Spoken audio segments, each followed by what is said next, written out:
today we were having a chat, and I think it'd be good to push around, what's the value of it, and different roles within the business. So it cuts across all of the fixed assets within a building, as we spoke about.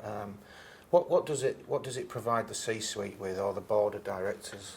So I think at the top of the organisation and the board and the executive leadership, what it provides is it's an element of assurance that the business is undertaking asset management in a quality, repeatable, consistent, sustainable way. So when decisions are being made about funding, about what we're going to do with our assets, they are made consistently to drive the business objectives.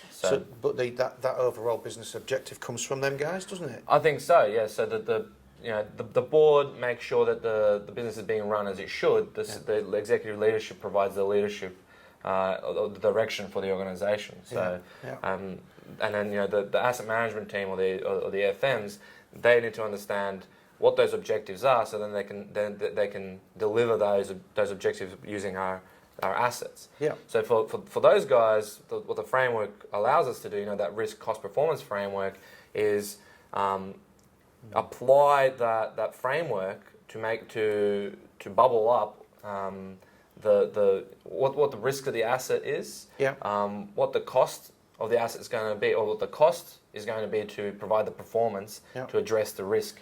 So if the leadership wants to go a certain direction, what do we need to do with our assets? What is the current risk in our current asset portfolio versus what we have to spend in our capital to generate that value? So it's a business overall asset framework, isn't it? And it depends on, again, it goes against do you want a gold-plated portfolio, or do you want to, over here we want to get rid of this in time, and therefore we run it a certain way? That's right. I mean, if the leadership say, we want the lowest cost solution, it might be, okay, we'll give you the lowest cost solution, but there's going to be certain elements of risk and performance that are going to be they're going to be sacrificed. Whereas if you want a balanced approach, it might be, yes, we want the lowest cost performance,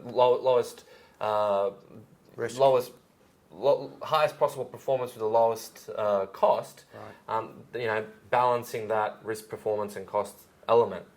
So the benefit to the board is we've set a bunch of objectives. This is how we want to.